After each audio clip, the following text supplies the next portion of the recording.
Media Center. We'll now continue on with today's media availability, and we're joined by Kurt Busch, driver of the #1 Monster Energy Chevrolet. We'll open the floor up for questions. If you have a question for Kurt, please raise your hand. We will get a wireless microphone to you. Questions for Kurt Busch? We're going to go to Kelly. KellyCrownRacer.com. Kurt, when you won your championship, it was back during one of the original version of this playoff format. It's obviously changed a few times since then. When it comes to this current elimination style of the format, how would you characterize it? Is it tougher to win a championship? Is it not as tough to win a championship? Where do you stand on this current format? The current format makes it to where you have to earn bonus points in the regular season, and then those bonus points carry with you through the playoffs. And so it actually hurts the effort of the playoff atmosphere in my mind, whereas when we had the system where it was 10 weeks straight, that was basically a clean slate for everybody, and then you start earning points from there and showcase your skills over a 10-week run. Now you have those bonus points, and then they get lumped together with a 3-race stretch. And in a 3-race run, you can have, an O-ring go bad on your rear end seal, and you're knocked out for the year. And so those are the tougher consequences that come up with this system. Whereas, it used to be just 10 guys, 10 weeks, and that was like the who's who of it all. So, yeah, there's 16 guys that make it. We need more teams to feel like they're part of the playoff atmosphere than just the 10. So I think the number's right on that side of it. But it's tough. I feel like 3 races in one little lump is too short, and the consequences are too high, and things can be adjusted possibly in the future to where, a playoff run in NASCAR might just be 5 weeks straight, and it could be a challenge of 5 different style tracks. We're going to go here to your left to Zach. Zach Albert, NASCAR.com. Kurt, between you and your brother, the last 4 wins here have stayed in the family. What is it about this place that you and your brother have just really taken to? I mean, did you guys have a miniature Bristol go-kart track in your backyard or something growing up? Yeah, I'm not sure what the exact shared element is. Being a racer and finding different things about a certain track are always the key to stepping up and having a shot at winning versus just kind of riding around and not capitalizing on a good day or when you have a good car. And for me, Martinsville is a track that doesn't quite speak to me the way that Bristol does, and that's why I have 6 wins at Bristol and only 2 at Martinsville.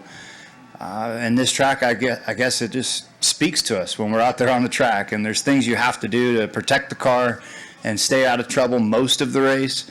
And then there's things that you have to do to really go hard and put yourself in position to be in the right spot at the right time. And usually that's after lap 350, positioning yourself for the end. So it's funny that the two of us just kind of think the same way at certain tracks. And, as the years have gone by, our stats can kind of start to parallel each other at certain places where we do good. And then there's places where we both struggle, and those stats show up as well. We'll go to Jacob and then to Jenna. Jacob Seelman, Speed Sports. I've got one and then a follow-up, kind of dovetailing off what Zach just asked you. This place seems like it's been kind of cyclical over the years. Certain drivers find success here. What does it take? What makes Bristol unique as far as finding success here? A key element is looking ahead and seeing when trouble might be developing, that you're able to steer clear of it, whether it's somebody spinning or you see a stack of guys together that usually create trouble. You don't want to push too hard and be right in the middle of that mix. You want to give them space and sort it out. But at the same time, if somebody's on your rear bumper, you got to go, and you don't have time to wait. So you just always have to analyze where you are on the track and who you're racing around. I think that's part of every racetrack, but it happens here at Bristol way quicker than most tracks. Six wins, as they said. You've got a lot of success. Is there a particular Bristol memory that comes to mind as a favorite? My first win at Bristol, first win in the Monster Energy Cup Series. It was the spring of 2002. I had a tough rookie year, didn't quite get settled in right, and so this was my second year on the circuit. And you're like, man, am I ever going to be able to break through? What's it going to take? And Jimmy Fenning was my crew chief then, and Jack Roush, team owner, they all said, man, your car looks really good on the exit of turn 4. And I'm like, yeah, I'm feeling it. I'm feeling it. I hope it turns out to be a good day. And man, the race, as it unfolded, it came down to a nice battle with me and Jimmy Spencer. And, he had moved me out of the way and roughed me up at a few of the tracks before that race. And so I'm like, you know what? I remember all those moments. Here, I'm going to move you out of the way, show you what a bump and run's all about. And I won the race that day. And so to beat a veteran like him and to have a great team with Roush and to get that first win in the Cup Series, that'll always be more special than any other win at Bristol. Jenna, and then to Seth, and then to Lee. Hey, Kurt, Jennifer April, I'm watching you be aggressive right here on the TV screens and winning last year. You just mentioned a Jimmy Spencer incident. You did have one here, and this is the 20th anniversary of Earnhardt and Labonte. Is it fact or fiction that the racing isn't as aggressive and heated as it once was here? And as someone who, in those early days, was part of it. I believe the racing is as equal with the drivers pushing it to the limits or throwing caution to the wind. It's a matter of it being talked about the right way and how the drivers raced each other on track or who wrecked who. Because what's disappointing is everything turns into this drama story that you read about in People magazine versus the actual racing that was on the track, on who was in the high lane, who was in the low lane, who bumped who, and that's more of what I think we enjoyed in the 90s and the way it was absorbed. And now it just seems like it's what drama can we drag out for weeks afterwards. Seth? Seth Eggert, Motorsports Tribune. Kurt, earlier this year you partnered with VetTix to bring military veterans to the track. How successful has the program been this year, and have you kept in touch with the veterans? It's been fabulous. It's like a gift that keeps giving with vettix.org, helping manage the tickets for our veterans. I bought 100 tickets for every race, and then tracks started to jump in and donate another 100 tickets. And then it seems like the motivation that they have now with a free ticket to come to the race, they're obtaining pit passes from different sources and different connections. And I bumped into a few of them, with their sign, their vettix.org sign, wanting a picture. And then we repost things on my social quite a bit to really just say thank you and that the program is there for them. And I'm glad they're all enjoying it. It's really neat. There's some that are coming to races for their first time. And then there's some that live in the regions close to the race to where they don't have a ton of travel costs, and it's worked out great. So I can't thank the tracks enough. Other fans, I think at New Hampshire, they opened it up for race fans to donate tickets, whereas most tracks just threw in another chunk of 100. And then with Chevrolet, they jumped in at Daytona July race and added 50 hot pit passes for the men and women. And so each track's had some fun with it, and again, it's like a gift that keeps giving. Lee? Lee Spencer, RacingVoice.com. Last night we heard a lot of this. It's a Onegroove racetrack like the old Bristol. Do you think we're going to see it spread out at all in Cup, or what's your expectations? I think the outside lane is still going to come in, and it's not a one groove track like it was when they redid the concrete for the first time back in the 90s. But there was something they did to it to grind it or polish it or scrape it up top, and so it's going to take longer for it to come in. But we'll learn more tonight with the Xfinity race, and then they'll spray more of the traction compound on the bottom lane to enhance it for the start of the race tomorrow. And what I'm getting at is we, as drivers, keep showing up each week, and there's a driver council, and we're trying to help with where the traction compound should be sprayed. But then there's these random, who was grinding the racetrack? And NASCAR didn't know that Bristol Motor Speedway was going to grind the racetrack. Well, then Goodyear's sitting where there was the going grinding on taking place, or do you know? in the high groove. Okay. And what the theory is the track was trying to eliminate the grip level that the drivers have been able to find up there and put it back down on the bottom. So each race, each weekend is something different. And then even like the tires this weekend have the same code, but they have less stagger. And so then that changes the car setups. So there's so many fun variables each and every weekend that we're juggling now. And do you and Ashley have any plans for the off week where you two might be together this time, different than Le Mans? Yeah, off weekend, the way we've split them up, there's 3 of them during the season, and I pick one, she picks one, and then we pick one together. And so we're going to go on a small boat through the Bahamas and get away for a week and get recharged and come back for the Southern 500. And basically our playoffs start right when we get back.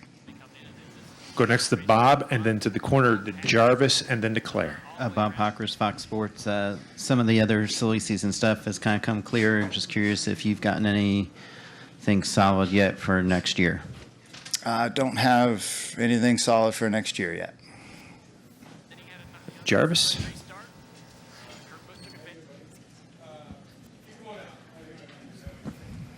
Hi, Kurt. Just curious, what was kind of your reaction to the news about Dale Jr. yesterday? Have you had fellow conversations with drivers, and just is it going to be weird not having him call the race this weekend? I was glad he's okay and the family's okay and the pilots. It's a tough situation, and we all travel quite a bit, and it was tough to read about it. And I'm sure the facts will start to unfold for us to figure out what had happened, but I'm just glad he's okay, and we'll miss him this weekend. I think it's best for him to be at home. His motorhome was parked next to mine, and they were leaving last night as we were pulling in. And so it's just tough when you're missing a good friend from the racetrack. Go to Claire, and then to Mark. Claire B. Lang, Sirius XM NASCAR Radio. Can you talk about the balance between the aggression and the patience at this track, that you're pushed to the level where you have to kind of calm yourself down in the car?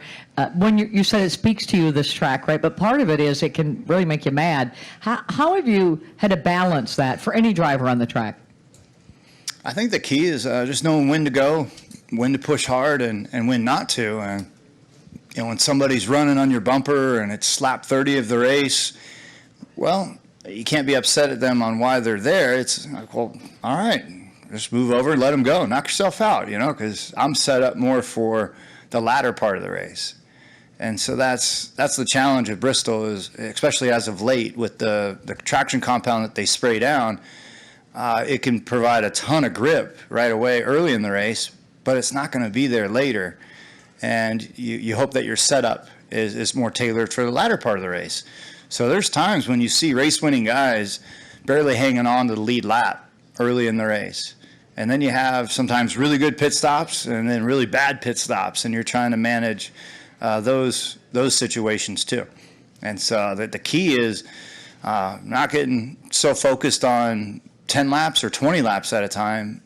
You got to really spread it out to 50 to 75 laps at a time for your run, and make sure that you're maximizing gaining spots and protecting the car. Mark Darrow, PRN. Kurt, a couple of quick questions. First, following up on Dale Jr.'s situation, you guys rely on your planes, and you've got to be in so many places. Does it give you pause to okay, we need to just make sure here, take a look at our protocols and our safety issues, or you just kind of go on as business as normal? I owned a plane for 14 years, and I had the same pilot for 14 years. And it's something that you put all the trust into him or her on how they're going to fly their own self and their own safety. And I've never challenged my pilots to do anything they didn't feel was safe. The only time we had a couple little bugs with our plane was after big inspections, when things were torn apart and then put back together. And there was a little thing with a wiring issue here, or a magnet that censored a light over there. There's times when it is easier to drive and just go to the track, but driving can be just as dangerous as flying. And it gives you pause on the amount of racing and traveling that we all do. I mean, I'd say that the drivers have it the easiest out of what the crew members have to go through, or what the media have to go through, or some of our race fans who go to a lot of the races. It's the tough part of it, and everybody, I hope, applies the safest approach possible, and that they put themselves in the best situation to be safe. And just to follow, you mentioned Darlington, that coming up. What do you think of when you look at some of the old videos and some of these cars that they got around Darlington, and ever curious, like, I wonder what it was like to drive one of those things or drive with those era drivers? Yeah, Darlington is that snapshot, and it is today. When you show up, you're brought back to the nostalgic feel of how cool things were with the way that our sport was growing so fast, but yet how old school things were, on how it was just a challenge to make the car last, for the full distance down there. And there might be one guy on the lead lap, and second place was 12 laps down because, well, they had to figure out how to re-weld the track bar back together. Darlington just has that feel. It's really neat to go there. I tell people all the time that if you're looking for a race that compares to Fenway or to Wrigley Field in baseball, or an old stadium for college football or the NFL, you go to Darlington to get your taste of the Old South and to experience what the track looks like, and then how the racing is there as well. Thanks for taking the time to join us, and good luck this weekend. All right, thank you.